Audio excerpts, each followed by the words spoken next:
Assalamualaikum and very good morning to Madam. First of all, my name is Siti Mariana binti Rashid. Today, I will explain about the director's duties and liabilities.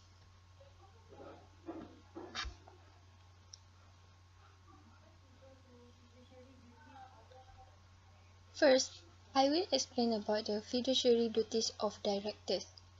As we know, directors they have so many powers such as call a meeting, make for loan, issue share.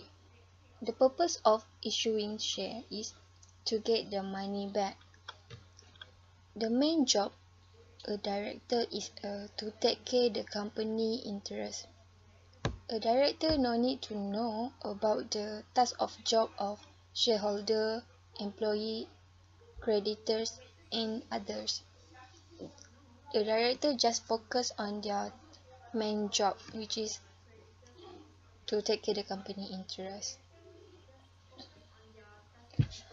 Under the duties of a director, they have two categories. First is duty of loyalty and good faith, and duty of care, skill, and diligence.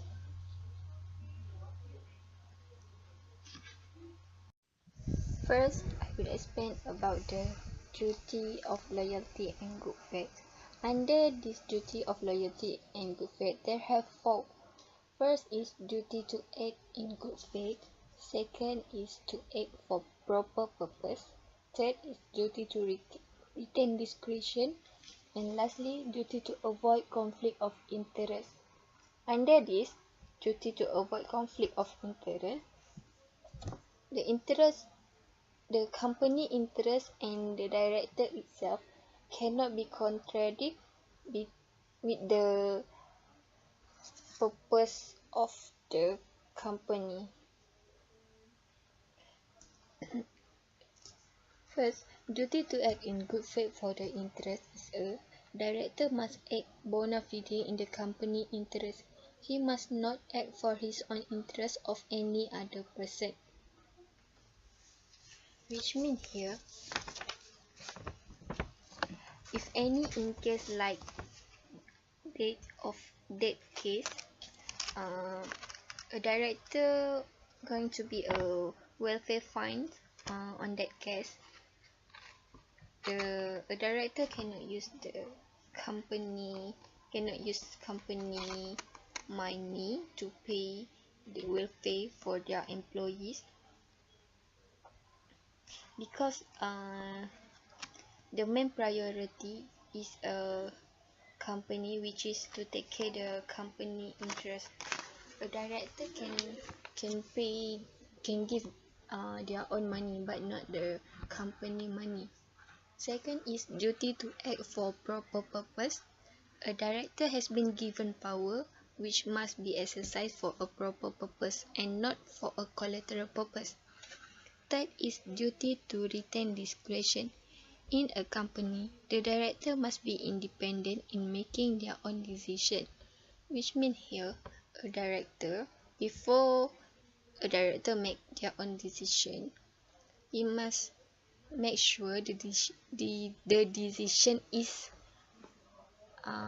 still under care, skill and diligence, because the main purpose is to take care the company interest. Lastly is duty to avoid conflict of interest. The general rule is that a director must not place himself in a position where his duty and interest conflict.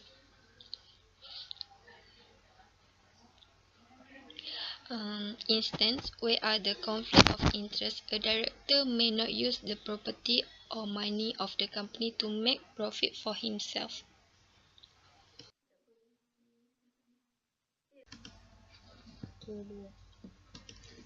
Next, statutory duties to avoid conflict of interest. First, requirement to disclose certain interests. I will give simple an example. A director can hold more than one company, but to avoid conflict of interest, just for in case is if a director going to breach the duty or conflict of interest, a director must make disclosure between both company. However, a director cannot make its own decision. After doing the disclosure, the company can decide to agree or not for continue to do their business between both company. In this case, a director cannot make their own decision because the decision only can make by the company. If make their own decision and not disclosure, which means a director not doing disclosure and a director doing their own decision, it has a director has been breached their duties. Under section 222, public company cannot vote. Disposal of company's property. Under section 223, notwithstanding anything in the constitution, the directors shall not enter or carry into effect any arrangement of section. For example, a director cannot buy any property from the company which substantial value. The substantial value is cannot more than 25%, which property from the company. Company and a director cannot deal with each other.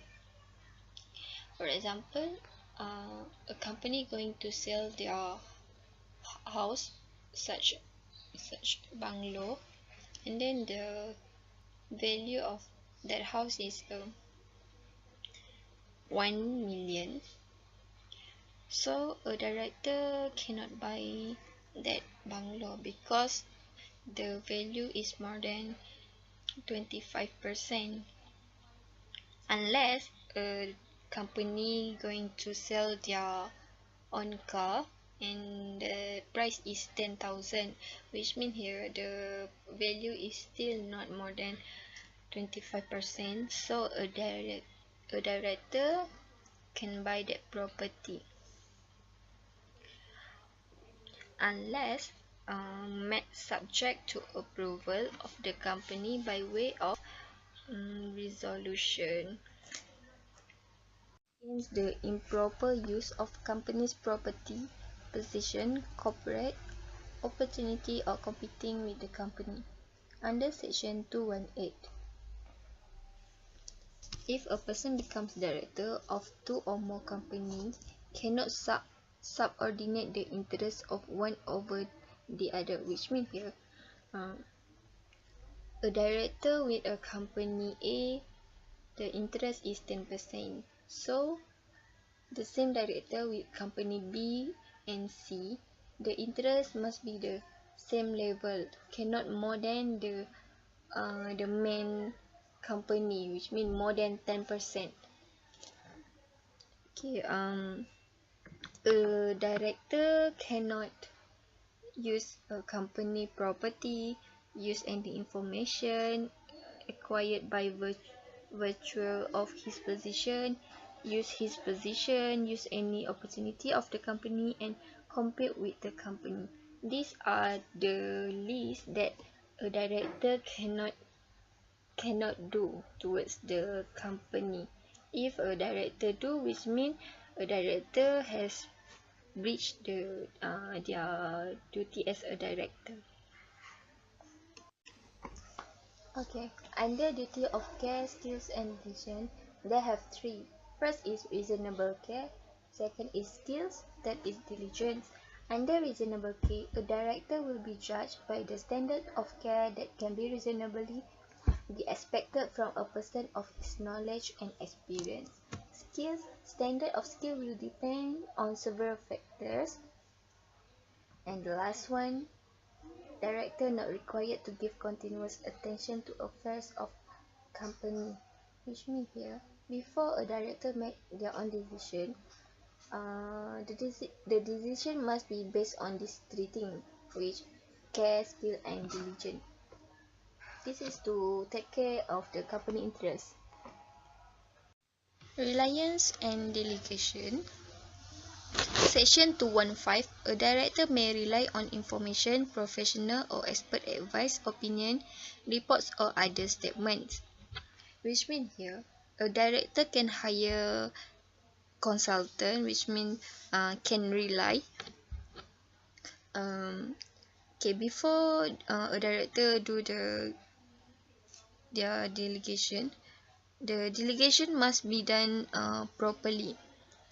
After do the delegation, which means a person that the appointed by a director, so that person can do their job of task on behalf of the director. So which means here that person is a person that a director believe, which means a trustee. Reliance must be made in good faith and after making independent assessment based on the director's knowledge. Under business judgment rule, as we know, a director must make their own decision very quickly, but based on three things, which care, skill, and diligence. If any in case happen that make a company interest loss, so shareholder have right to sue director. Maybe because they think a director didn't do their care, skill, and diligence. So what a director can do to defend himself is a director can use this business judgment rule as a defense. Despite having undertaken extensive research and market analysis, decisions made by the directors may still turn out to be wrong or unprofitable. So a director can use this to defend himself. This is known as the business judgment rule. Lastly, business judgment means any decision or whether not to take action in respect of a matter relevant to the business of the company. First, the case is Cook versus Dix. These three people is a director in one of the company, but their relationship is not so good. One fine day, the company that they are working got one contract. However, the Dix form one company and take that contract that belongs to the company that they are working, but Dix took the contract, bring to their own company that they have been formed. So through that, Dix already existing the conflict of interest between the company that they are working and the company and the new company that they just formed.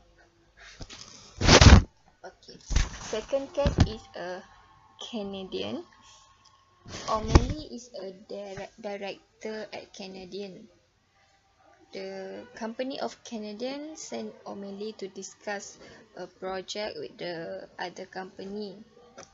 However, the other company is not interested to cooperate with the Canadian, but the other company interested to take O'Malley to work with their company. So O'Malley agreed and O'Malley resigned from the Canadian company. And Canadian get know about the O'Malley, so the Canadian company going to sue But O'Malley said the company cannot sue because she already resigned. However, the court said the Canadian company still can sue because O'Malley using company opportunities. Third case is Industrial Development Consultant versus Cooley. The IDC sent a Cooley to the third party to negotiate. Third party feel IDC is not suitable. Cooley formed a new company and fulfill the what the IDC not have to not have at the IDC, which the third party want. So the company of Cooley approached the third party and the third party is acceptable. In this case, Cooley is wrong because Cooley is not loyalty with the company. Lastly is remedies for breach of director's duties. If a director found has breached their duty, what a company can do is, first is the company may sue for damages in case of negligence of breach of fiduciary duties or for the return of specific property. Second, in case of breach of fiduciary duties, may also claim the secret profit made by the director, which means a director before this has made a secret profit, so a company can claim for that. Lastly is seek declaration that the exercise of power in breach of the director's duties to be declared invalid. So these are the things that a company can take action towards a director.